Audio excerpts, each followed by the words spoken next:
You're HIV positive? I apologize for that. Just because I'm I African. hope Wow. it's because he's African.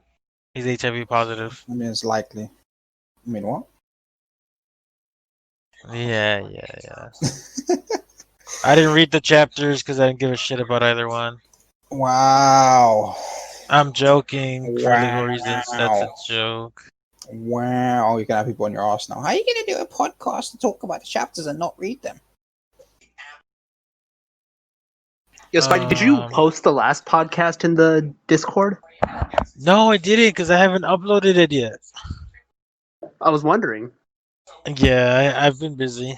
I apologize. What have you been busy with, fam? Enlighten You're us. No, you could fuck right off. He was out Oh, you know what? You campaigning know for what? Trump. Oh, we're not gonna talk about politics this episode. Oh my god. What's the first thing this motherfucker does? Oh, it's Because it don't affect me. All I'll say is the following. If I had to vote between Macau and Trump, I would vote for Macau twice And over. he hates Macau. We know. You don't understand my hate for Macau. I think we You don't. do. We've No, talked about no, it several times. Pretty sure like Yeah. episode 2 was a good like 15-minute rant about Macau. I think even in Yeah. episode 1, perhaps. Probably. Oh, Point is, no, Dev, no. well, what have you guys been up to in the last 2 weeks? What was the 3 last weeks? I don't even know. It was Oh, 2 Halloween weeks ago. happened. What Yeah, did you do Halloween. for Halloween? Anything? We don't do anything. We don't do shit here, so Halloween doesn't mean anything for us. No, Barely. People go trick or treating, but it's not like woo Halloween, yeah. I mean, I guess this year wasn't very eventful for anybody around the world, but normally, at least for people our age, Halloween is just a great excuse to get your inner geek on. Not even here. Just nah. Yeah. Nope. Well, sorry, I should correct myself. It's a chance for guys to get their inner geek on and girls to get their inner slut out, Yeah. which I'm always appreciative of. Sure. I mean, you could just go to a convention or an expo. I don't want to see furry sluts. See, that's what Spidey has to say that because he's married. Yeah, he's not allowed to look at the other girls. You know, he's got certain body parts chained up. Gonna get his ass whipped. Shut the fuck up, Dev! Shut the fuck up, Canadian! Not just his ass, though. It's not just his ass that gets whipped, but he likes it that way. That's what I've heard. That's what she said. What did you guys do for Halloween, if anything? I actually didn't really do anything. I was in my house, but like I was just giving candy to kids who came to the house. All right, best. Now, see that's the one day I'm allowed to do that. So one day you're allowed to be messed. Fucking hell. Well, no, see, messed goes after the girls in the anime or manga. In Halloween, everybody just has to ring your doorbell. So it makes it easier for you. Quiet. If that's what you think. I'm worried now. We should probably start over. This is getting out of hand. Yeah. No, that's fine. Yeah, so I don't what have you been care. doing? Anything for Halloween or not? Yeah, we spent it at my wife's family's place. We dressed up. She wants me to post the pictures of her costumes, so I might do that later on. She's giving me a look. She's giving me a look, so I probably will post it. She's looking at you right now like, hey, post a thing, bro. She's like, motherfucker, you gonna post a thing? You're gonna What did you guys go as? Spider-Man, Spider-Gwen, or? I dressed up as a plague doctor because I didn't really want to dress up. Okay. And then she dressed up as a colorful skeleton. So yeah, that's about it. I didn't dress up. I just sat at home. Rubbed one out and called it a day. Respectable. Yeah, pretty much. Went out for lunch. Surely actually. more than just one, right? Yeah, because it was the day before, no, not November, so I had to make sure that I was Oh I my would've thought so. god. prepared. We should definitely start over. Oh god. Okay, anyway, is there any news to announce? Apart from your Oh wait, no, we American forgot. There news. hasn't been. There's not Hold any on. like major news per se, but I do want to say that Mishima has been putting out a curious amount of Jalal X Urza, art on his Twitter. Like, I wouldn't normally comment on that, but it's very apparent these last couple of weeks. Oh wait, we forgot to ask the Canadian because he gets his feelings hurt. He's a little snowflake. What did you do? What I What did did you ask do? him. Yeah, but he didn't answer, and then we tell him to about move what? on, He said and that then he he gets gave mad. he said he Oh gave the yeah, kids candy. he wasn't Yeah, mad that's about right. it. Yeah, you're right. My bad. I was getting my Bad. mess on.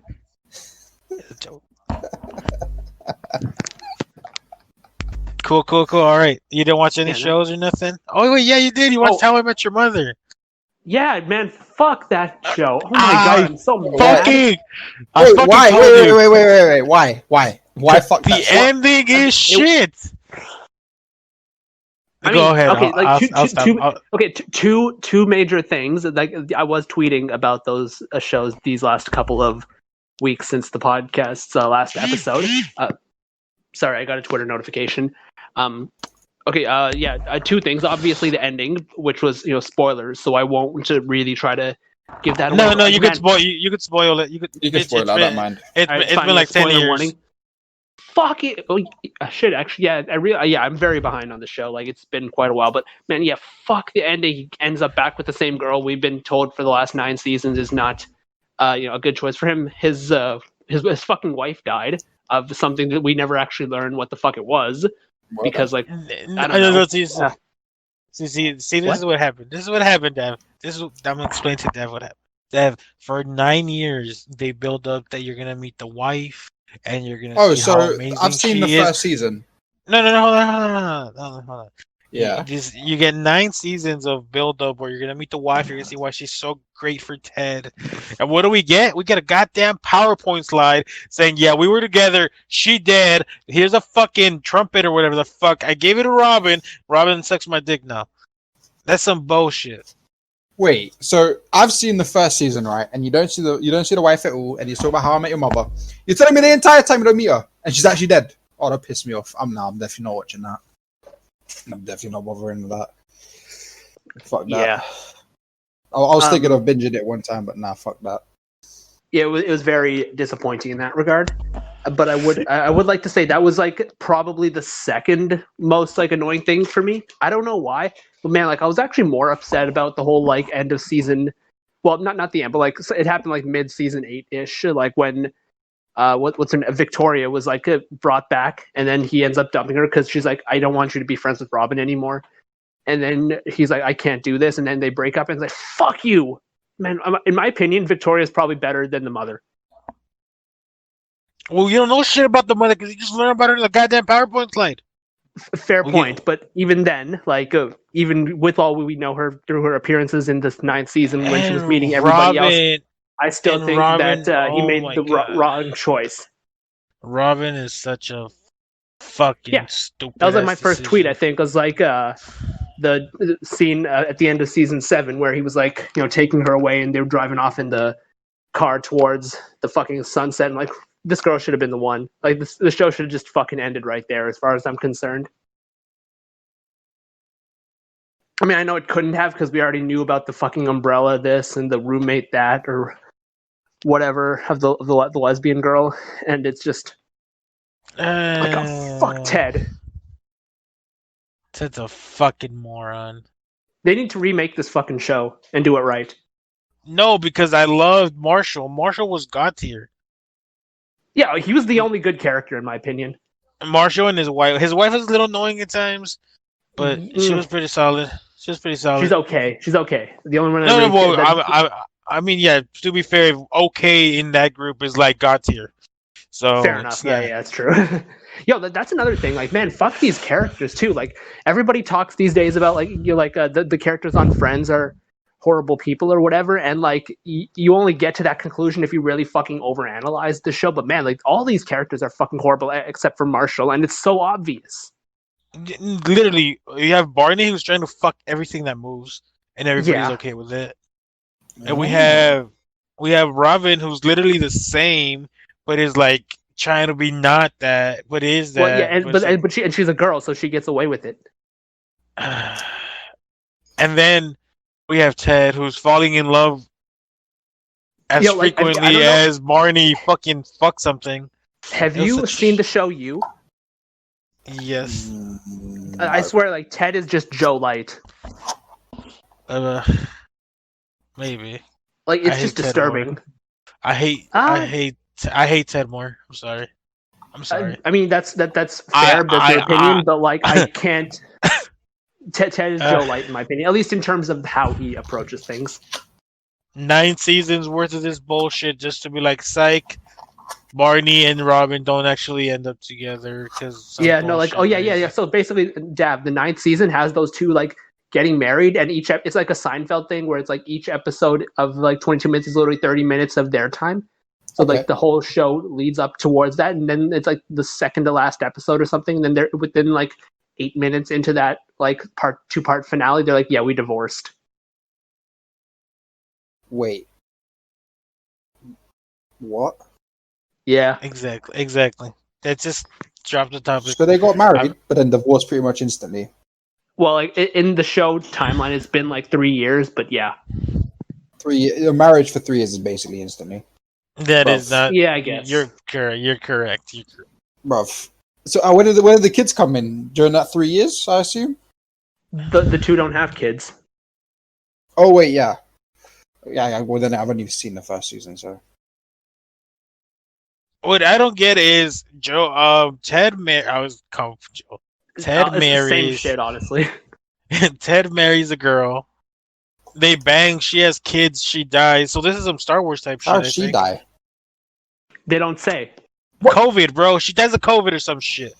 Oh. At the end of the day, doesn't even fucking matter. Well, I mean, technically, she died in the year 2024, I think. So yeah. So it could have been COVID. So it could, yeah, exactly. I mean, it seems unlikely considering that she was also like relatively young and all that. Still could have been COVID. Still, all right. And like whatever, but I doubt it. Headcanon time, boys. She died of COVID. She took the vaccine and died of it. There we go. That's what happened. That's just disturbing. I mean, it's probably accurate, but disturbing. Nah, it'd only be accurate if Trump was president. Sorry to say, he's not president no more. It's funny. Anyway, the recount. I lost. No, count again. Oh, I might win. Okay, continue counting. Oh, I'm losing. Stop counting. And what about the Mass Effect news? Oh yeah, so today is November 7th, better known as N7 Day. It is a very special day in Mass Effect because I think it's when the first one came out, which was Xbox exclusive, I might add. I don't know why they didn't keep the IP, but whatever. And they announced the remastering of all 3 games. First game was amazing. Second game was amazing. Third game was bullshit, but I love it. So fuck you if you don't like it. So all in all, it's amazing. It's coming out in spring 2021, I think. So there's that. So yeah, that's the news. I mean, not really news, but yeah, that's news. And then consoles come out. When do the consoles come out? Next week, right? Next week or the week after, I think. Yeah, probably. Yeah. I don't know. I'm not getting them. Aren't they out for pre-order right now? I think so. I'm not getting them regardless. Fuck that. Too poor, too broke, and about that life. I do urge you guys, if you are going to get the new consoles, I wouldn't actually pre-order it because Christmas is around the corner. And it might go down in price. No, they won't go down in price. That way as well. But also, it gives it that 6-week buffer period of them to fix bugs that always occur. But at the same time, if you wait till Christmas, you probably won't get it because it'll probably sell out like hotcakes. I mean, that sounds like a you problem, but Mm. Just I don't don't know. be poor, guys. It's simple. Just don't be poor. Yeah, just don't be poor, don't be homeless, buy a house, get money. Easy. Omega Law. So what we've got 2 Eden Zero chapters, 100-year quest chapters. Uh, Chapter.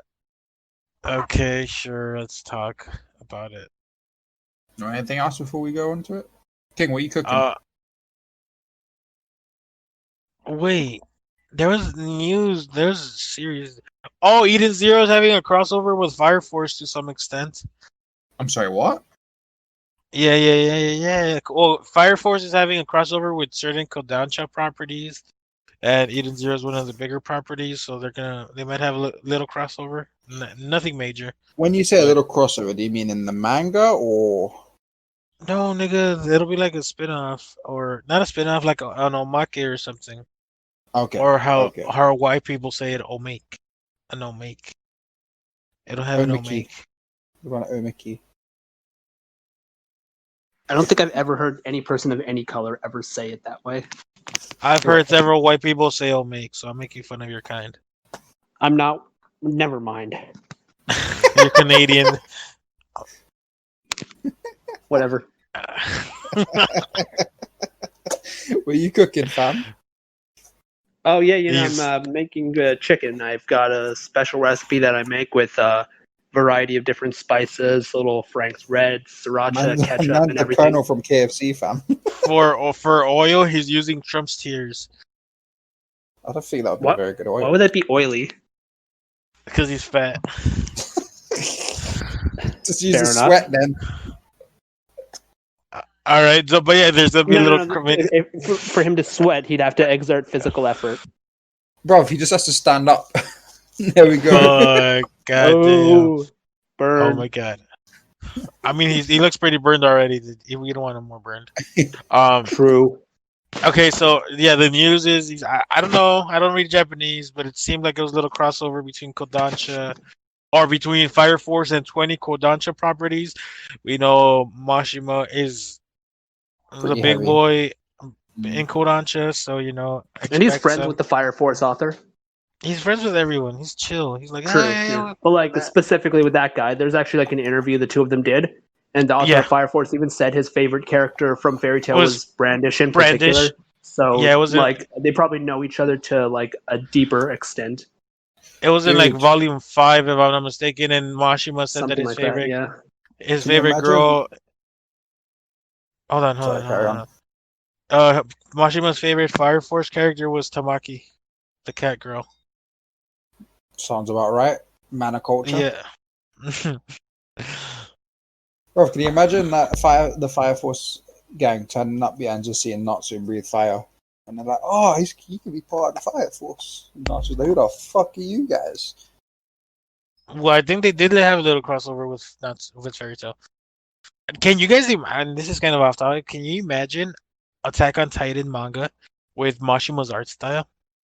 So good. It would be so good. Oh my god, it'd be it'd be amazing. Yeah, that'd be pretty solid. So shit, in my opinion. The quality art wise. for the manga is so trash for fucking Attack on Titan. I literally thought a preschooler Yeah. drew that shit.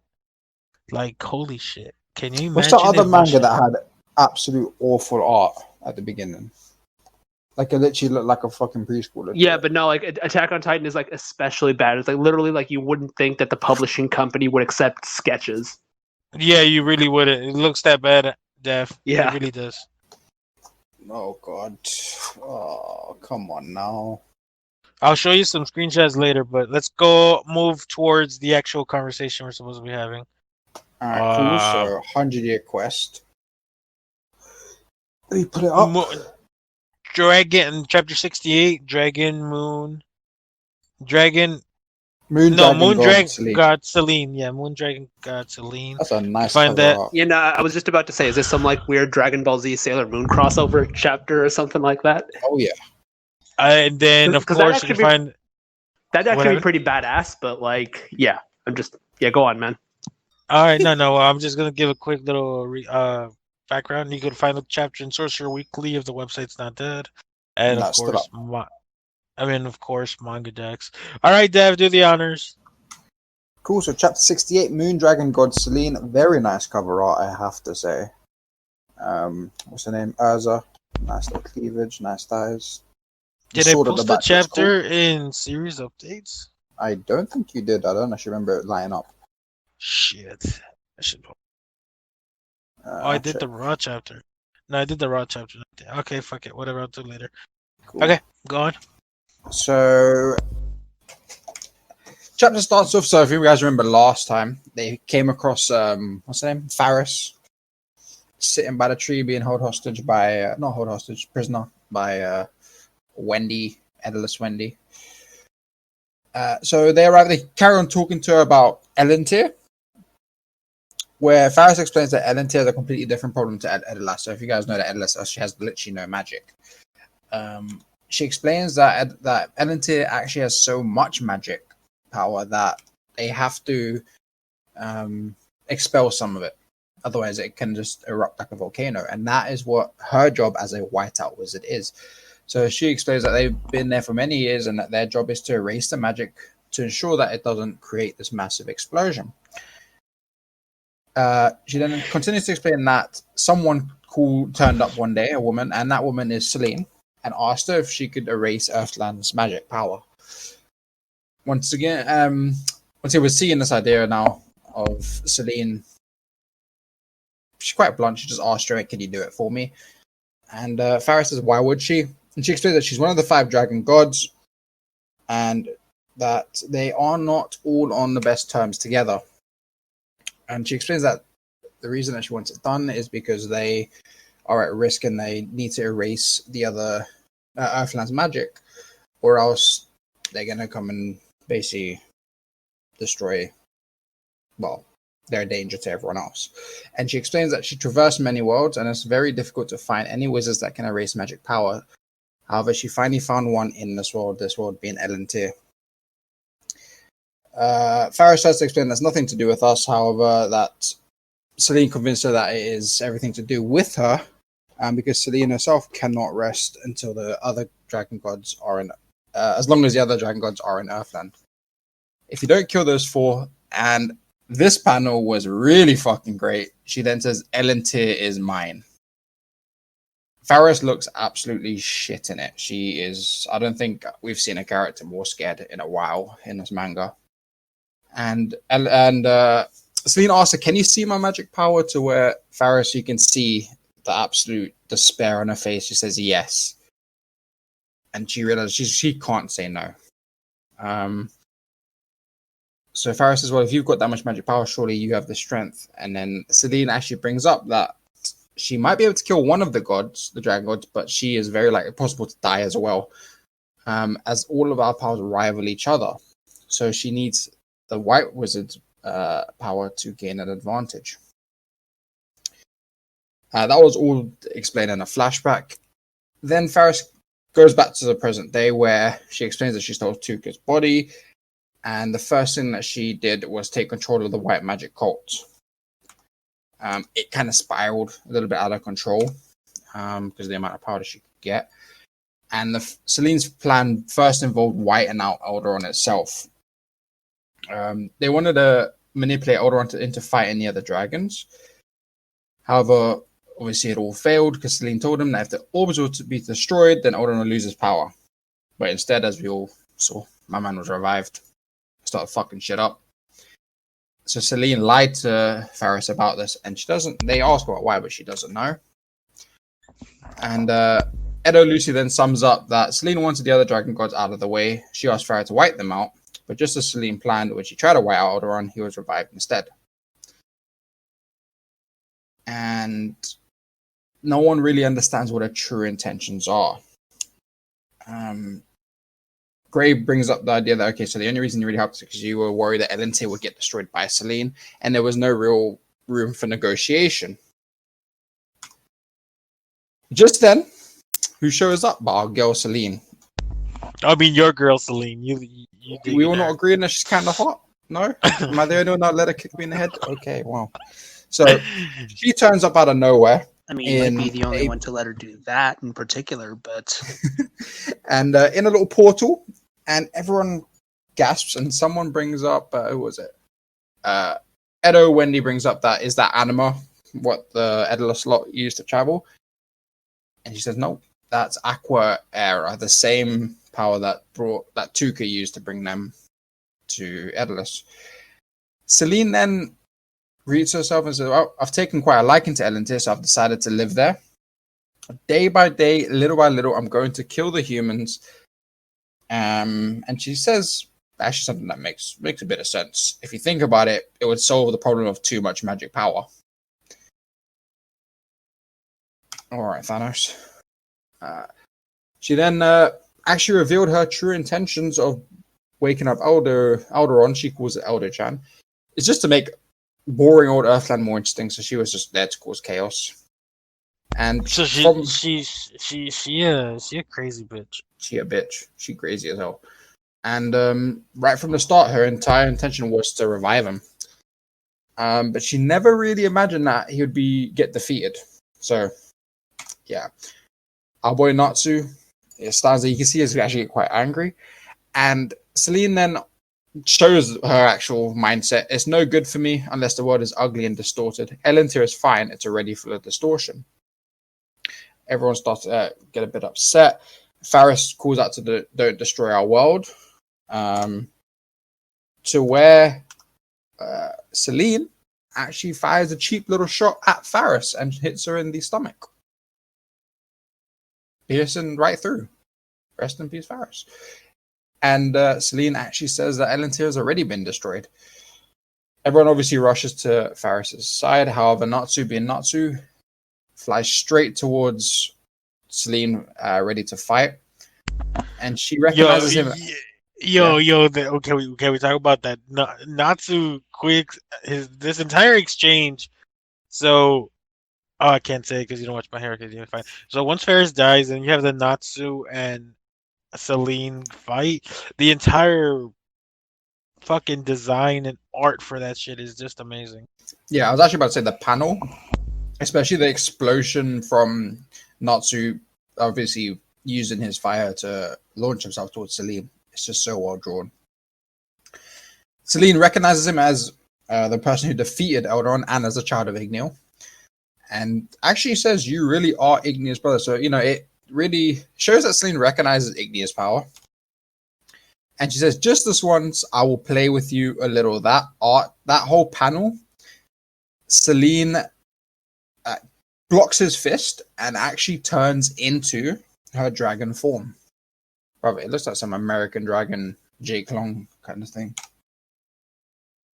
And the next panel, where with her dragon form, looks actually pretty insane. That whole panel was so nice with Natsu standing there as well.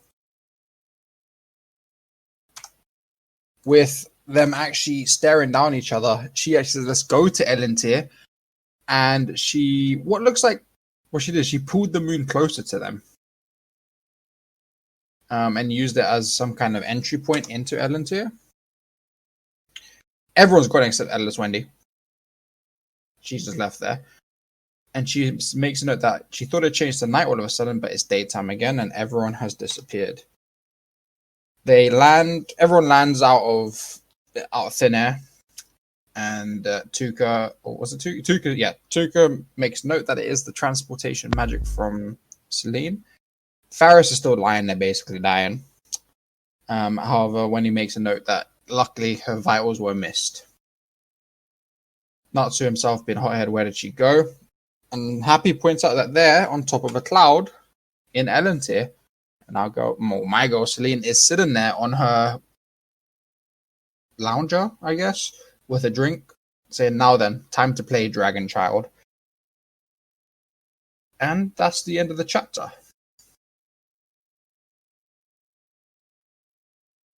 Pretty good chapter, in my opinion. Nah, this chapter sucked. Nah, that was it's quite the chapter. We learned a lot this chapter too. Kind of like we talked about last podcast, where the next chapter would be all about Celine and her backstory and shit, which was fun. What did you think about it, King? I thought it was a and I pretty was solid thinking, chapter over. oh, Oh, shut the hell up. I thought it was a pretty solid chapter overall. I didn't really have any major complaints aside from one part. What happened with the whole water dragon god thing then? Like, What- if Alderon was the first part of her plan, like, what was the plan with the water dragon? Did I miss that? No, she didn't. She didn't care about. Her plan was to revive Alderaan and use Alderaan to fight the other dragons. It's just that our team ended up going after Macphobia first, anyway. Okay, but like the Toka as the White Wizard or whatever, she did take the water dragon god's power I think first. that was just her trying to take the power in order to get more power. So was that like just a random thing that I she think that did? was her Celine was own unconnected. Yeah, by the sounds of it, that was just her own decision. I It's not. felt It wasn't like a. It was a pretty smart decision, to be fair. Yeah, no, I'm not it's. disagreeing with it. It was just it Yeah. just seemed random because like I felt like that could have been tied into Celine's plan a little bit better. I think it was more that she was trying to use the water dragon god's power to awaken the wood dragon god's power, but she failed Wait, so both like times. so like Celine, so would it be like a chain like where Celine gets the White Wizard to awaken or whatever to destroy Alderaan, and she was going to use the Water Dragon's power to take down Alderaan? Then Yeah, it seems like that's what I got out of it. It seemed Little- more like that's Celine was interesting. like, handle this shit, figure it out how, I don't care how and you do it, just do it. and Ferris was like, all right, fuck it. There's more dragons. Let me go after the weakest one, the most humanized one, The most vulnerable one. and then from there we'll figure it out. I think she only Interesting. just did it just for the power. Yeah, Makes the that job seems easier. plausible. I just thought that could have been tied in together a little bit better, but maybe maybe there'll be a more detailed explanation later on. I don't know. But as far as the rest of the chapter goes, I do agree with you. I did like that particular scene where Celine was threatening to take over the world of Elantir, and then the subsequent and where she arrived on Earthland, her dragon form looks really fucking cool. Like, definitely one, in my opinion, one of the coolest looking dragons Fairy Tale has had. So I definitely enjoyed that part. Curious about the whole Natsu fighting her thing, though I don't see us having like a straight up battle for quite a while, or at least Not for a few chapters. no, Not for... yeah, like not as long as it would have taken in the original series. It'll probably be faster here, but I Probably 3 definitely or 4 think that chapters. in term, yeah, something like that. Like they have to get through to the Elantir uh, map or whatever first, and then probably she'll be at the end, kind of like a Bowser waiting at the end of at the final castle situation. So that'll be an interesting kind of thing to watch. But overall, yeah, no, this is definitely one of the better chapters we've had in a while, in my opinion. Just to mention here, Faris says, however, I did take in the massive amounts of the White Creed from the believers and spun out of control as a result. So that there, I think the entire time she knew what her mission was, but because she took up so much power, Yeah, like she just got so invested in this power cult or hungry. whatever. She got power hungry, so she got so much from them, from the White Creed, that she ended up actually just saying, fuck it, I need more, and just went for him. So it looks like she just Maybe. did do it on her own accord. And it just kind of happened to work for Yeah. Celine's advantage in this regard. Yeah. Spidey, what did you think? I was really intrigued by the backstory. So there's that. I loved Natsu's no nonsense type. Well, yeah, that's who he was. He had no nonsense. First, he was like, "The hell's wrong with you? Trying to destroy Earthland." And then he sees Celine, and he's like, "The hell's wrong with you? Sending her to destroy Earthland, and now you're saying it's just for the lulz." No, motherfucker, that's not. I don't like it. He I straight got up this goes to bitch. attack. So take my guild. Now I got this bitch over here showing up to making her do it. And I'm gonna kick exactly. your ass after I kick her ass. I just like the fact that he's been more. What's the correct word? I don't want to say combat ready because he's always combat ready.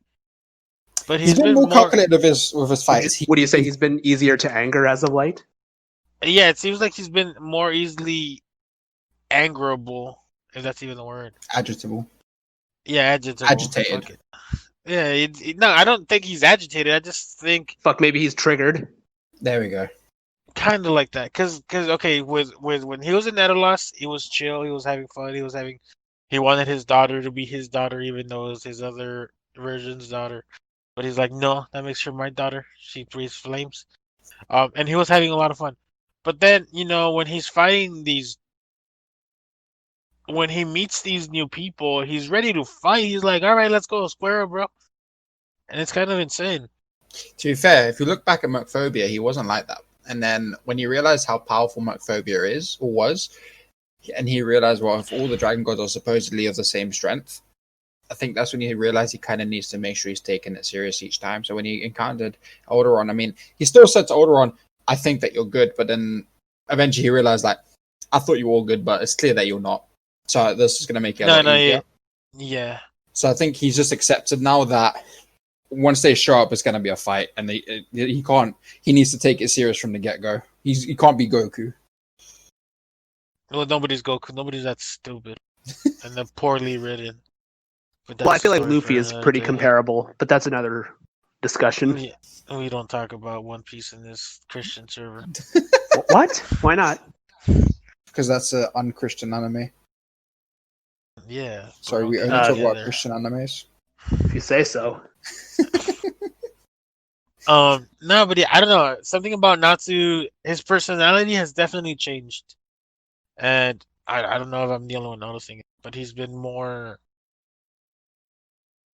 I don't want to say Actually, protective, but it seems like he's been more protective of his people. and also, when he used to fight in the original series, if I'm recalling it correctly, a lot of the times the fights he enjoyed the fights, and he was doing it more because obviously he had to fight. He did take it seriously, but it was very enjoyable to him. I feel like these fights, he's not actually enjoying these fights. He's fighting because he has to. Maybe Um, he's scared. yeah, You the guys thing he's remember how, like, realized. in the battle with Mercphobia, he took on Ignea's power and it made him super crazy, and he nearly destroyed everything until Lucy calmed him down. Maybe he's afraid of that shit happening again. I mean, if Igneous power alone makes him that powerful and crazy, I think he is probably scared of the fact that if if that little bit of Igneous power did that to him, Ignea having all that kind of power, just how powerful is he? And then he's obviously relating it to the other dragon gods as well, because like they were saying, they're all comparable. Which I But think he is still scared of the dragon god. He's taking them seriously. He's not underestimating them. I don't think, I don't know how you say this. I want to say he's scared, but he's definitely on edge. He's I a don't think lot more on he's, edge. he's been open about when he's scared though. He hasn't mentioned anything about being scared, or he's mentioned that he's worried about losing control, but he doesn't seem scared of the dragon gods.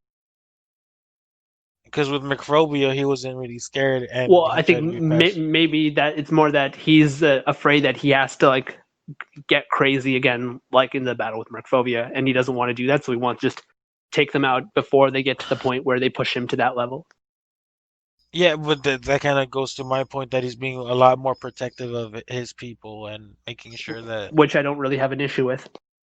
No, no, no. I wasn't saying you were having an issue. I was just trying to tie it all together, if that makes sense. Right. Yeah, but no, yeah, it was a good chapter. It was interesting backstory, and then I do expect Natsu will lose control at some point again. He will I think fully so lose too. control. Um, it's very clear. Um, not only based on this conversation, but based on the series as it's going, that the trajectory is Natsu, whether against Celine or against Viernes, let me say like a white boy, Viernes, against Viernes, or I don't think he'll do it against Ignia. I think once he fights Ignia, he's gonna be in full control of that power. But I definitely think between a fight with Celine or a fight with Viernes, he's gonna lose full control of his power, and then he might very well severely injure I one of think his it's more guildmates. likely that it'll be in a battle with Virnus or Ignia rather than Celine. I don't I see Ignia as the final boss. Yeah. So I don't feel like it makes sense story-wise to have the protagonist lose control in the final battle. And Um, then unless we have like that old ancient guy be a final Yeah, boss. maybe we could get to this in a theory section or whatever, but basically, I don't see Ignia. He's definitely going to be. I think he's going to be the final Dragon God, but I don't see him as being the final boss of the series, as it were. Ooh, okay. Let's And like, go. I do think like that when if he loses control, there has to be like a reason and a motivation behind it, and I don't see Celine being that kind of motivation because it has to be like a personal story too for him to lose control in that way, and he's not personally connected Uh, to Celine. or maybe Celine tries to kill Lucy. We've seen him I lose his mean, I think shit. every one of them is going to try to kill Lucy at some point. That's just how that works. Yeah, well, no, because Mercphobia didn't try that. Well, he Not, didn't not Mercphobia seemed specifically like try to the do that, but he was more most. general. Yeah, no, but I'm talking about Celine specifically targeting her. I I think mean, Celine it could was. Celine's happen, but I don't. so, so I still don't. I still think it has to be like Natsu's person, not necessarily like he gets mad because she attacked his best friend or whatever. It's just I I specific. well, figured out. Right, Celine's gonna get affection for Natsu and get jealous of Lucy. Right, and then she's gonna Man, kill what the Lucy. fuck? And now we've well, got a no, Natsu no x way. Celine fam. Dab, you're drunk. Go home. I Well, am no, home. okay. Jav, you're insane. That can, but you kind of make a good point because Celine is interested to see Natsu's capabilities because she did acknowledge him as Ignia's brother and Ignia's son. She's gonna So fall for Natsu, bro. I'm telling you. I'm I'm not. telling you, bro. Okay. Dab, I I'm not will saying. legitimately pay you if that happens. Can you pay me? I'm No, trying fuck to. you. You didn't say it. I'm trying to flesh out his theory here. All right. No, He's it's his not. idea. Dav, if she legitimately confesses like I love you, Natsu or something, I will legitimately pay you. Pay him how much? We need I this don't on know, the record. $5. I'll take $5. I ain't got $5. I'll take $5. But what I think is gonna happen, and it might happen, and actually I don't think it'll happen, but it might happen is Selena will have this affection for Natsu, not romantic, but because we do Yeah, I see, don't think it'll be outright love, but I think she Well, will that's what I thought you definitely. meant. Well, no. no, that So I think it'll be more of a case that she will definitely gain some kind of feelings for him, and she will have this romantical affliction towards him. she got these yandere vibes, bro. She got the yandere vibes. So Right? they can be romantic as well.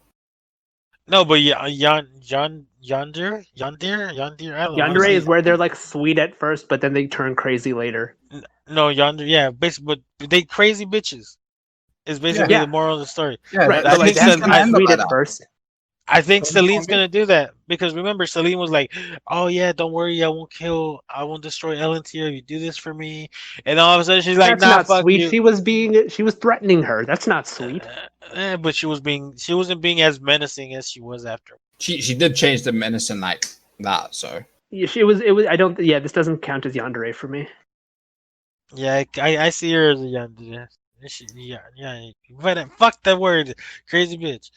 I think one thing Oh that yeah, we she's definitely that. I think one thing we all need to remember, we spoke about this like two podcasts ago. She's not So, from Ellentir.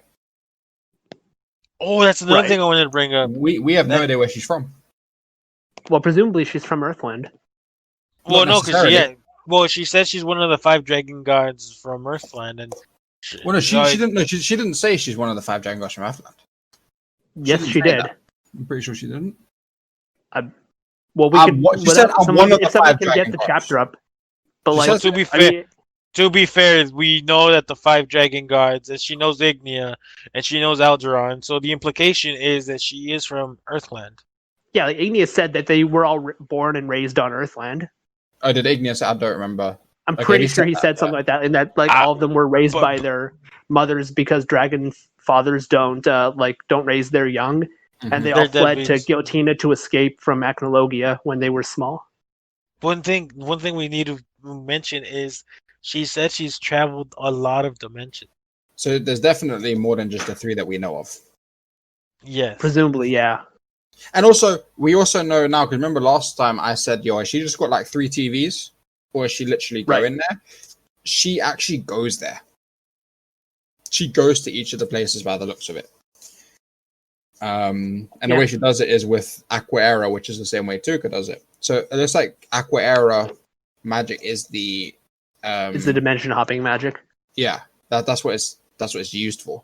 Whether it's got I mean, combat efficiency, we don't know. But I'm seriously interested in all this shit because there was so much in in this one chapter alone that is like if Mashima and Yuta really wanted to, it could expand the series even longer because we could have her theoretically. She's about to be defeated, so she goes through this unknown universe, well, unknown to the reader and to the Fairy Tale Guild, to this other universe where she stays in hiding, and then we could get backstory there and how they're trying to travel through universes to figure that shit out, and it'd be fascinating. It will probably not happen, but it'd be fascinating. this chapter I thoroughly enjoyed. Not just because of Celine, but just because we actually got some story progression. The last couple of chapters of Slice of Life have been nice, but this has actually progressed our story quite heavily in terms of that we learned so much, the characters learned so much, and we've now actually entered a new, well, we basically isekai'd again. So it's actually We isekai'd. yeah, so it's actually a case that the story is going to actually start progressing now. Like you said, why we don't expect the fight to happen very soon. Probably it will be them traversing Elantir. Celine's probably going to set up a few mini games for them to pass through. And we're going to end up. I think we're going to end up fighting the rest of the White Cult or White Creed or whatever it was called. I think there's going to be a fight with them. And we But still they're have the in Elantir Dragon now. Eaters. How are they? I was just So sorry. much. They can't fight the White Creed because they're in Elantir, and No, but aren't the White Creed in Elantir as well? I thought they were on Earthland. No, No, no, I no. think- So there's white out mages in Elantir, but they're not the White Witch cult. They're Yeah. different. White. Okay. That's what I misunderstood. Okay, I'm with you. So Earthland still has the threat of the White Witch cult, which could be its own mini arc. We have the Dragon Eaters and their fucking Samurai Knights, which is another fucking mini fight. We have the Dragon Gods, Ignia and Viernes. Edolas is essentially clear now because all that shit left. And we have Elantir, which has Celine, the Whiteout Mages, and Ferris and company. So there's a lot for the series that it has going for. Yeah, So it's there's a lot that we're going to happen now, and so I mean we've hit a whole new world, whole new dimension, and a whole new world. Sorry. she's going to have turned a lot of people in Elantir to her side, and we're going to have to deal with them first before we can get to her. And also, I think the fight with her, I still stand by my judgment that her magic, yes, she's obviously as powerful as the other dragon gods, but I still stand by that her combat style isn't going to be straight up offensive. I think it's going to be more utility. I agree with you. I think that in terms of like raw power, Ignia probably would be the strongest next to maybe Alderon, but like she is equally proficient in magic, but she fights differently. So that's how that's gonna work out.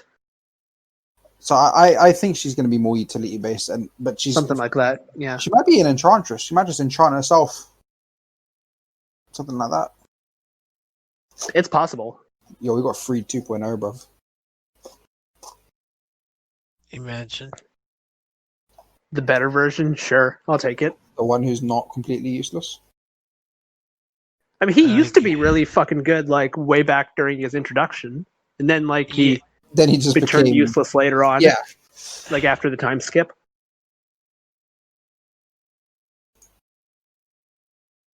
but yeah, the chapter I thoroughly enjoyed. I saved quite a few panels because the art in the chapter was great. There was so much. I love the art. face off between Natsu and the dragon. That was amazing. Where Natsu's just staring down at Celine's dragon form.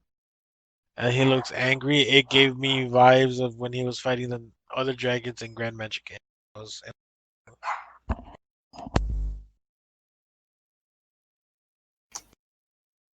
So what do you guys think is gonna happen next chapter? What do you think we're gonna be able to see or do? I think it'll be like recuperating for a sec, just realizing that they're on Palantir and establishing that this is the goal. And then they probably head off somewhere, and then we'll get some kind of revelation from Celine's end. I don't actually expect next chapter to be particularly exciting in that regard. I have a feeling. I want to see Ignia just come out of nowhere and be like, "Yep, I'm here. I'm here also." Because we saw the volcanoes that supposedly were a part of Palantir, and the last time we've seen volcanoes was when with Ignio and how he was talking to Grandine back way back in the Battle of Fairy Tale. So I don't know. I feel like Ignia is gonna be somewhat relevant in this upcoming chapter. But yeah, what about you, Dev?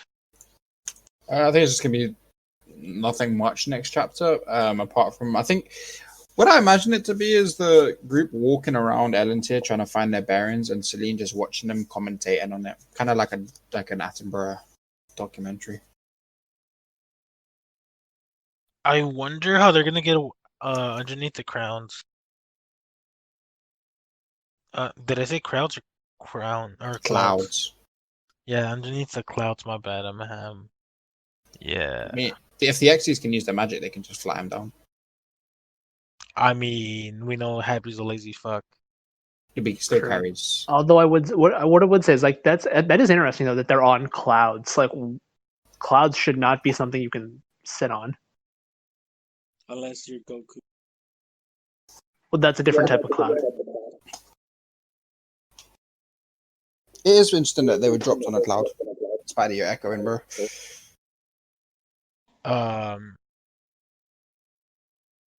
Test. So yeah. Cool. Test. Can you test? Wait, what happened? Yeah, you're good. You're good. Okay. It's fine. Yeah, it was just me making a snarky comment about Goku. It's okay. Right. Although I would say like maybe Palantir is just a kingdom of clouds. Well, it's they have clouds, and Well, then you we saw have a land as bunch well. of islands. Yeah. We saw a bunch of islands. Maybe it's like were there islands? I thought they were cloud islands, literally. No. No, they- There's I'll screenshot it. There's literally Okay, Yeah, it looked like- I must have overlooked it. yeah. it was like there's land. small islands. Yeah, it was. Yeah. They were big. Oh shit! but- Yeah, you know you're right. Oh, maybe it's like Hawaii or something. I don't know. Could be. Yeah, that's interesting. It is literally just little islands. Wonder which one she Yeah. on. It's the one she terraformed on her own.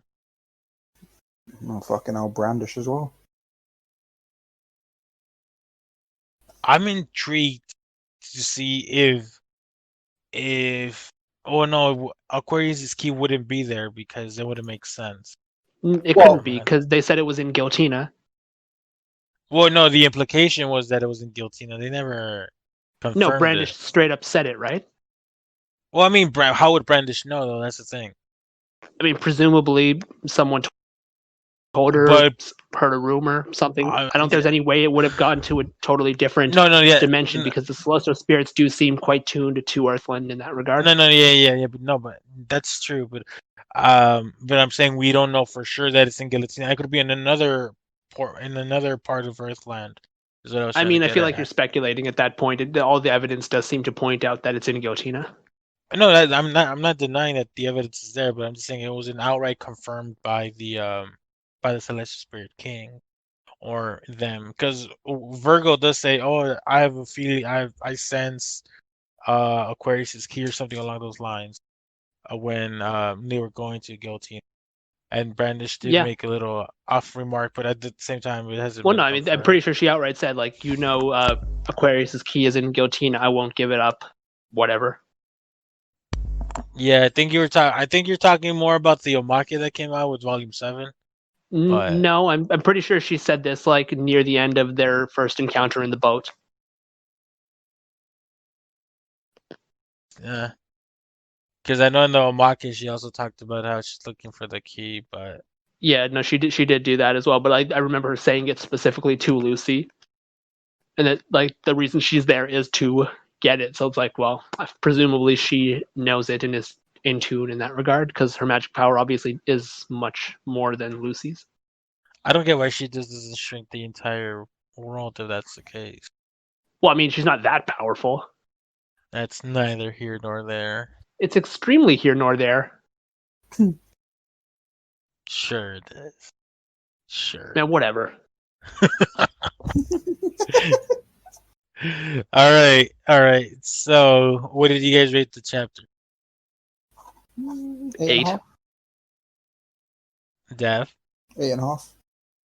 I rated a 10 solely based on Natsu and Celine's panel, where he's staring up at her and her dragon form, because I love that panel.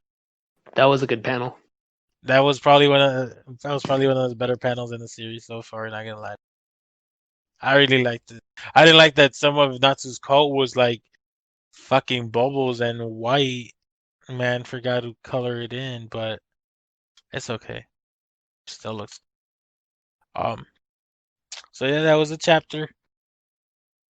And anything else to add about the chapter? Oh, next chapter comes out when? The 17th? I don't really 18th. have anything. 18th. 18th, okay. Yeah, next chapter comes out the 18th, so look out for that then. Dev, did you make any progress on Rave Master?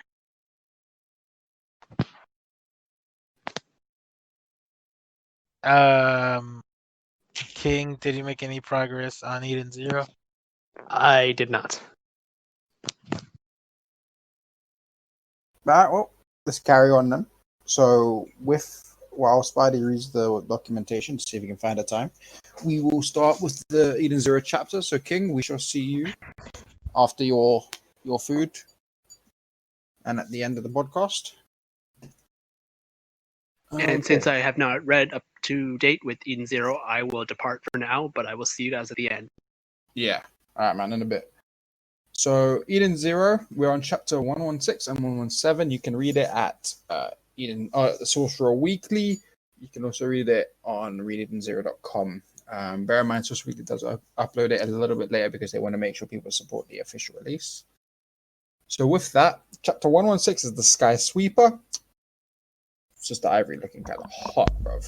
She's looking spicy in a bikini. So, if you remember last chapter, fight with Orca and that lot that showed up, they glued him to the tree, pulled the tree out of the ground, and just smacked man with it. The team, they're still kind of glued up, and they say, "Oh, Pino, can't you use your EMP?" He says, "No, because it doesn't work on glue, because it's literally just glue." And Orca throws some big ass thing at Shiki, who just catches it, obviously using the gravity ether gear to change its gravitational properties and change the mass to make it lighter. Actually, recording is 110 meg. I don't know how long this is, how big the file would be. Should be fine unless we completely fuck up, but we should be fine. We're So trying to yeah, yeah, no problem. So yeah, people, sorry to interrupt, Dev, but yeah, we're having issues with Craig. Fuck Craig. So we're switching to a new bot. Maybe it'll make us work faster. So better for you guys. Sorry, Dev. You could continue.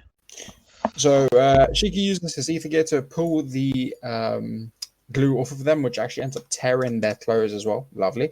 He uses a gravity field in order to completely get as much pull on it, because obviously the glue is pretty strong and intense.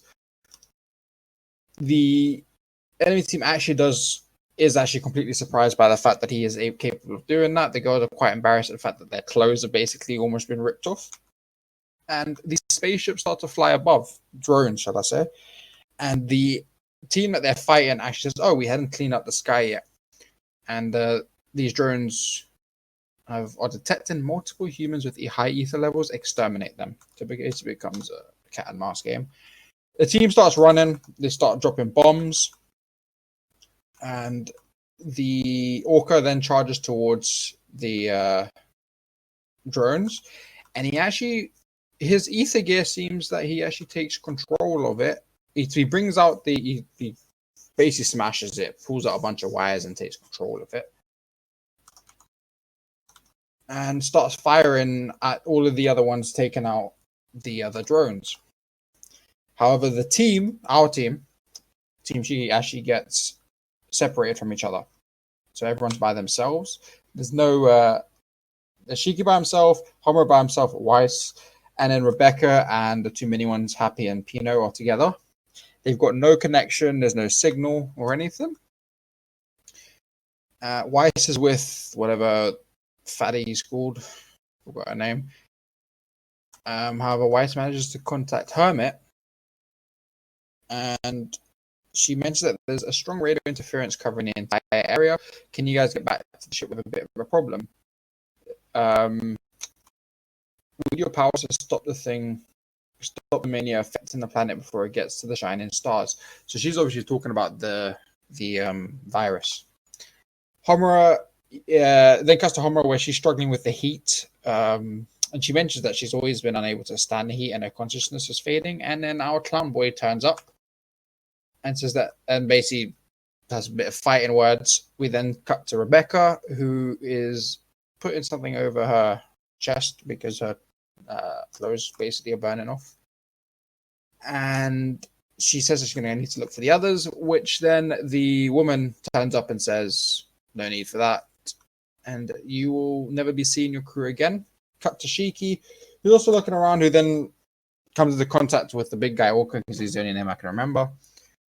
And they stare each other down, ready to fight. That is that chapter. That chapter, I'm not going to lie, apart from the bit of fan service, was kind of air.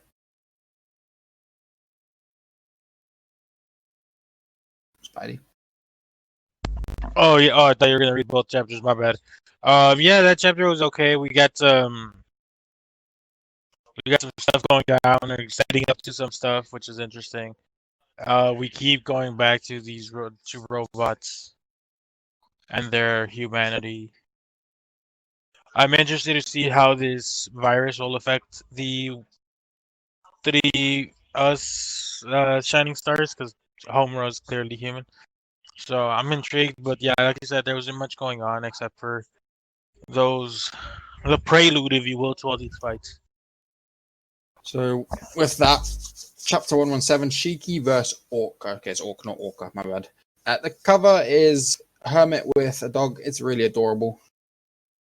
She's just licking her on the cheek. So the two of them stare each other down.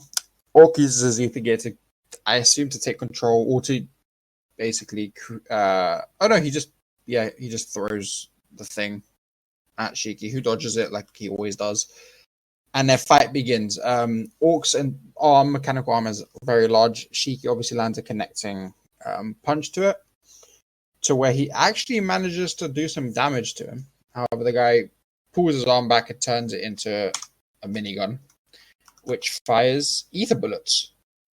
Shiki gets hit by some of it, but he's dodging the majority of them, actually. I think he just takes a couple of hits by the looks of it from impact marks.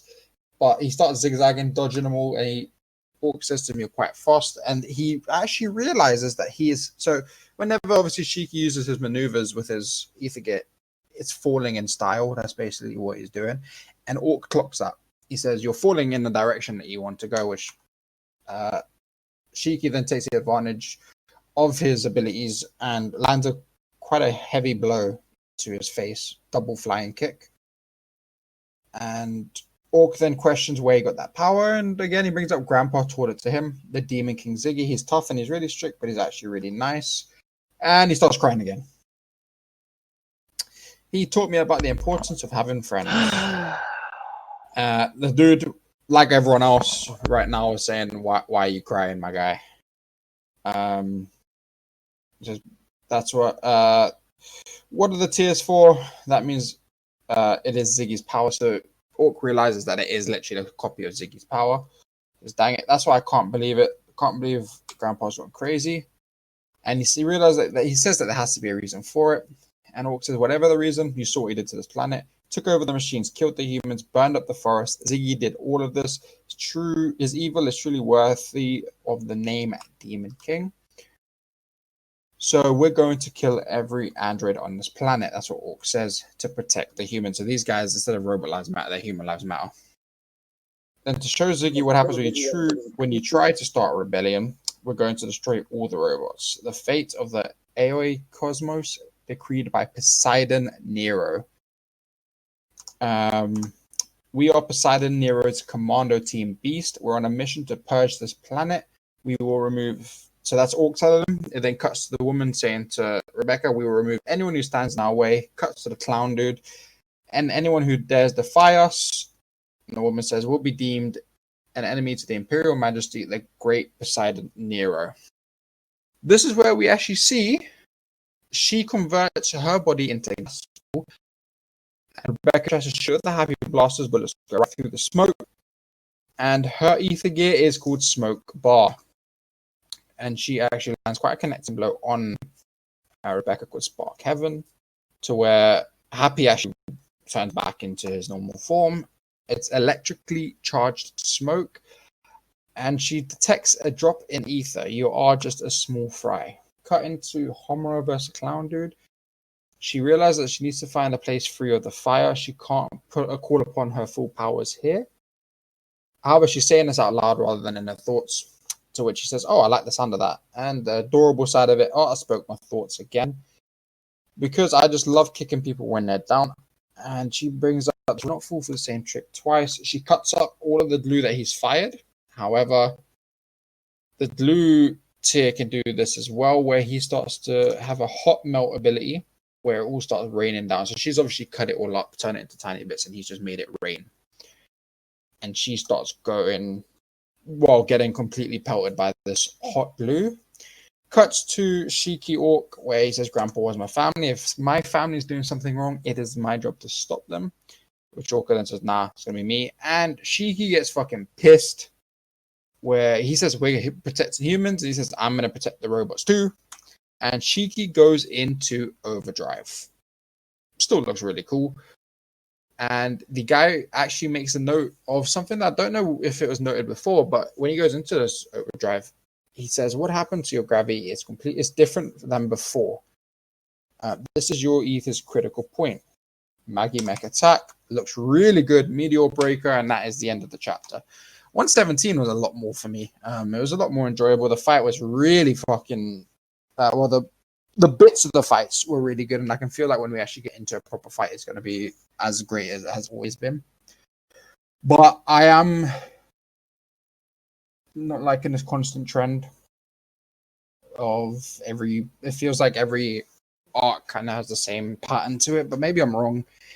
I am starting to get a little bit bored of it. However, I'm still going to stick with it because when it does get down to the nitty gritty and the major fights, it is actually still really entertaining. What did you think, Spidey? I know you're struggling a little bit of Eden Zero right now. I I like the concept of Eden Zero. I like the character. To some extent, all of them. I don't like Weiss, whatever you want to pronounce it. He seems unnecessary and doesn't seem needed to the series. He's basically Hermit, but human form with some few modifications. Removing him from the equation doesn't make a difference, in my opinion.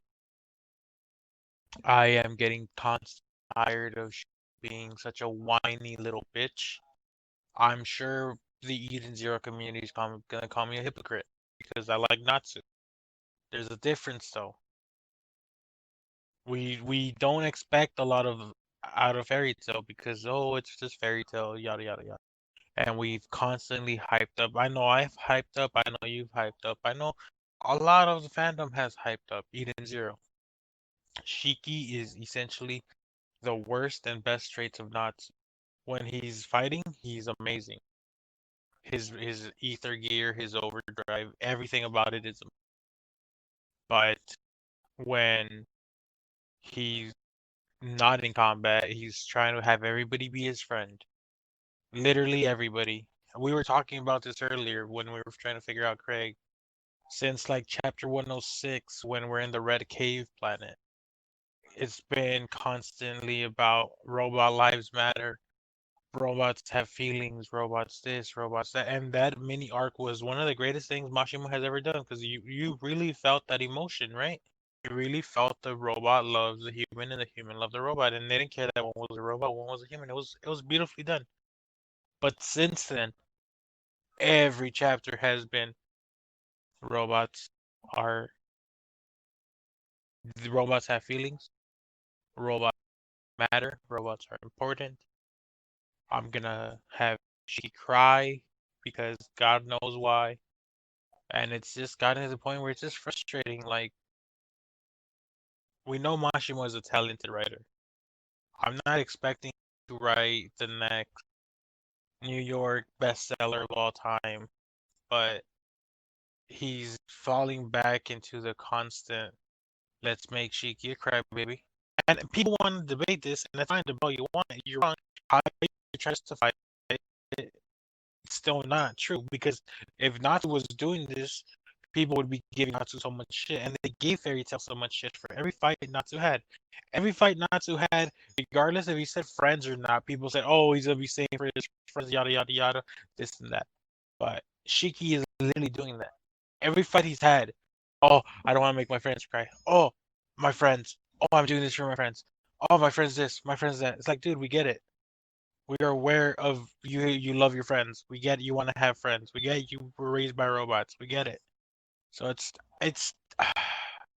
I couldn't even enjoy this chapter because the few instances that were great, we immediately cut to Shiki either crying or Shiki talking about how robots are important or how he wants to save the robots or this and that, and it was like I just don't care at this point. So that's my little rant. Nah, I get it. I know last podcast I said I'm not that bothered by the constant robot lives matter because that is just the general theme of the entire story. Um, but I can agree that, especially with this arc, it does feel a little bit more overbearing than normal. It's like it's a constant thing that they keep bringing up. I don't mind them bringing it up, just not in every single chapter. For example, the way it was brought up in this chapter is fine to me. That to me is fine. The previous chapters has been a little bit more like it's just thrown there because that's what they want to say. Whereas it didn't feel like it had a standing. In this one, it felt like there was actually a standing for Shiki to say that. The dude was saying, "Fuck the androids, we're gonna kill them all because if only humans matter." And that is where a case of Shiki would say, "I don't know about that, Chief. They matter too. Let's try and solve the problem properly." The other ones have just been one of those where nothing has been mentioned about destroying the robots. It's just been, That's I want fair. to save them. See, that's fair, but at the same time, for me, it lost its importance. It lost its value. Yeah, it, Um, it has lost its value. I will agree with you there. because you're right. This chapter did it very well. He has a flashback to his grandpa, and he's remembering his grandpa for who he was. He was a good being who helped him and raised them, right? And that's you know what I it'd be a it, I don't I do understand him crying, being emotional, and him wanting to save the robot and making sure that his grandpa goes back to how he was. But we talked about this is like chapter 107. 107 was with that little mini arc with the robot. What is it? Diane? Yeah, yes, I Or think so. yeah, yeah, where she wants to meet the Andrew or whatever, and but he's dead already, and she just goes. It was beautifully done mini arc. It really was. But then we get to chapter like since chapter like 110 or 111. Every chapter has been about robot life. Every chapter. And again, I get that that is one of the central themes in the series, but he's done a very poor job of giving people a breathing room. You're constantly repeating the exact same thing, and it's not making it impactful. It's just making it seem like, all right, we get it. They have lives, get it over with, whatever. And I feel like Mashima is better than that. So I don't know. It just frustrates me how the thing that frustrates me the most is the blatant hypocrisy. from Eden Zero fans who either read Fairy Tail or have read Fairy Tail or are fans of Fairy Tail and who give Eden Zero a pass, but then are willing to condemn and be condescending towards Fairy Tail just because, oh my god, or is this gonna say a Nakama speech? Oh my god, of course Natsu's gonna say power of friendship, but when you look at their actual fights, they did say it, but they didn't do it to the extent that Shiki has done it up to now, which is absurd. And it's just frustrating. So yeah, that's just one man's thoughts on this whole thing. Yeah, no, I agree with you. I do get it.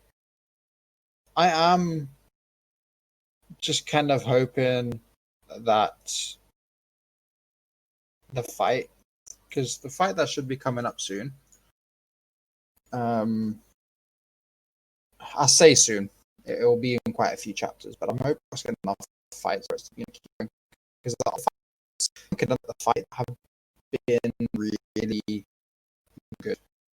They've been creative. They've always had a good flair to them, and they've always gone at a really good pace. I just feel right now the in between parts is where I'm personally. I'm not saying that it's bad. It's just what I'm struggling with. That's why I don't read the chapter as soon as it comes out, because I kind of look at it.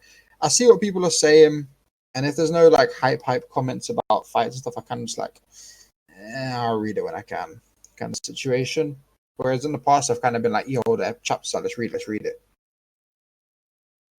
I'm still enjoying it though. I just realized that Shiki has literally done the power of friendship twice. Once against Drac and Joe, and once against Orca, or whatever his name is. That's Yeah, kind of hilarious. That's kind of hilarious. I lie to you. It took Natsu to get his first official boost to be to eat Ether Nano, which amplified his magic. It took Shiki crying about his friends to amplify his. But nobody's complaining about Shiki doing that. But everybody was complaining about Natsu. I just find this hypocrisy fascinating and at the same time. And it's not that I don't like Eden Zero, because I love Eden Zero. I have enjoyed it more than I have Fairy Tail for most of the chapters that I've read for Eden Zero. But I just don't like the fact that people be doing shit like that. And I feel like I'm just one of the few people who is willing to call out the Eden Zero fan base, because everybody's already calling out the fucking Fairy Tail fan base, but nobody's calling out the Eden Zero fan base. But yeah, that's my thoughts on that. Sorry for the rant. I am not an Eden Zero hater for those who believe that, but there's that. I hope the story does pick up a bit again. I'm not saying the story's boring. It's just there is things that are making me kind of be like, eh. So I'm just waiting on the fights. That's what I wait on now for Eden Zero. Mainly is just the fights and big reveal information. I'm basically just waiting for the next big part of big reveal. That is that with me with this chapter. 116, I rate that like a 6. 117, I will rate it about an 8 because there was some nice. Well, no, not an 8, 7.5 because there were some nice scenes in there, some good fight scenes, and I feel like it's gonna push. Can you hear me? Yeah, I can hear you. Oh, okay, good. My mic was cutting out. Now go ahead. Give your rating. Yeah, so 117, 7.5, just because it does have more fights to it, and it was a nice chapter to read. It's just I couldn't really rate it high because again, there was no point where I was like, yo, this is crazy. The overdrive kind of was like, cool, but we only saw it for what, 2 pages? And what did he get the overdrive? What was he talking about? Don't worry about it. Don't want to trick you. He's talking about his friends and how he wants them to succeed and how he wants. Yeah, these chapters for me, if we're going off a 5-point scale, are 3 at best. So if we double that, what is it, a 6? Yeah, you're about 6.5 ish. 6 to Yeah, 6.5. So yeah, no, I'm kind of. It's like I'm just tired of the. I guarantee you. I guarantee you what's gonna happen next chapter. Shiki's gonna cry. Shiki's gonna talk about how robots are in and how they matter and all this shit, and then you're gonna switch over to Rebecca getting sexualized in a manner where it's gonna be like, oh, it's just her fighting, and the sad thing is, Eden Zero has become more predictable than Fairy Tail ever did, and that's kind of disappointing. I'm just looking. I'm looking forward to the possibility of the Shining Stars being hacked. Can you imagine? I'm calling it right now. Poseidon will be Nakamad. Shiki will fucking get a power of friendship boost to another degree because he's talking about his friends against Poseidon. Oh Or god. or he will befriend the guy. I'm calling it right now. Oh, we'll see. How it goes. We'll see where that goes. I don't And want if to wish I'm it into right, existence. it probably will happen though, given the fucking trajectory of the story. Every chapter has been something about friends. So I'm still hopeful. I'm still hopeful. So, but we'll see. We'll see. There isn't a lot to talk about really for the chapters. The fight hasn't there really fully engaged yet. I think next chapter will be a fully engaged fight. There'll be a lot to talk about them, but we didn't really learn much, and we didn't see much, in my opinion. So the sad thing is, early on in Fairy Tail 100 Years Quest, I enjoyed it. I enjoyed the Mercphobia arc, but that was very early on. And then after that, it was kind of like, eh. And then we're getting to this Celine arc. I'll give Edelos that. So Edelos arc was like, okay, we're good, we're good. But then we go to we go to Eden Zero, and it was good at the beginning, good in the middle. And then now it's like, why are we still doing the same shit? So I hope it changes. Am I optimistic for it? No, but I hope it changes. Can only hope. Might as well bring King back.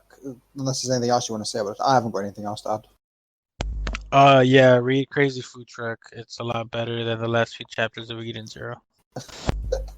Yeah, I mean the art's been good. I will give that. The art has still been really consistently good. Let's just hope that it keeps up. Yeah, I see. My issue is never the art because he draws beautifully. Mashima is a Didn't amazing artist, but didn't Fairy Tale's art kind of take a dive in the last however many chapters? The last arc. oh, it's not that it took a dive, but it was more that the backgrounds weren't as sets, if you will. Okay, so let's just hope that doesn't happen. That's what I. That's what I'm hoping for. So I'm not sure if King is back or not. I did ping him. But yeah, read Crazy Food Truck if you like Breaking Bad and if you like action, not suspense, but action and high intense shenanigans. If you like adventure, watch Journey to Elena or Journey of Elena. I can't remember now. Wondering which. Really, really enjoyable story.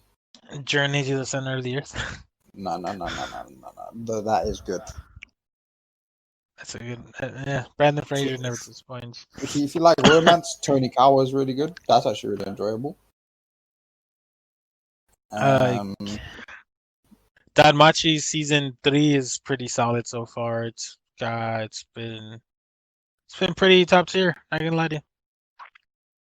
that's good. I guess King's not back to say goodbye, so we could just Ping him wrap it one up. more time. Um, what we're gonna say? We gotta say something. Oh Join yeah, us for the the stream Discord. tomorrow. Oh wait, Oh no, it doesn't won't be even up by matter. then. Yeah. Um, for those of you, not even for those, everybody should still be wearing a face mask. It is not a political statement.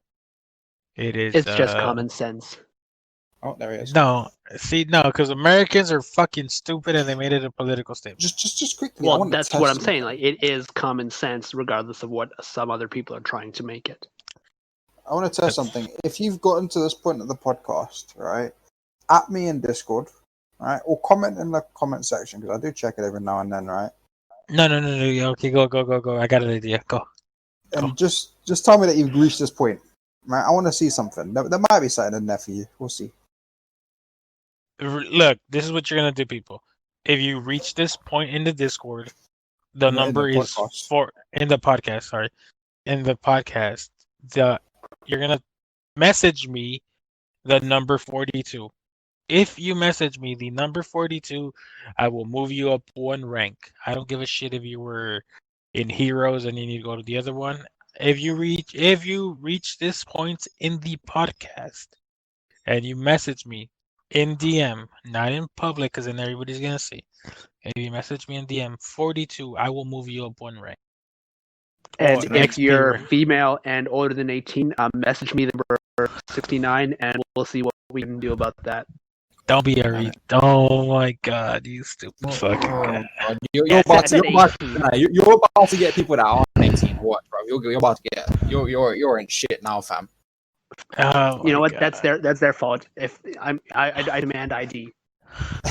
You're like, nah. I need a signed record. I need signed consent. I need ID. I want a Hey, man, photocopy. it's a fucking weird and very litigious world out there. So with Just- that, guys, Yes, hold on. But ignore what King said. Don't ignore Or what Dan don't. said. You know, you can always do that. Fucking guy. Oh my god. I saw that. It's up to you, man. I saw the shit you're retweeting on your Twitter, fam. Not your Twitter, Which one? but you know what I'm talking about. You know the art No. and the cosplay you're retweeting. Don't give me that shit. You know why you're What? retweeting it. It's fairy. Okay. You meant the fairy tale Twitter. I thought you meant my personal Twitter. I'm like, well, what's wrong? Well, my personal Twitter is not all that sexual at all. No, but the fairy tale one has gotten a bit Well, more. to be fair, like though that's just what other people are posting. I like how you said tit be fair. Tit I be said to be fair.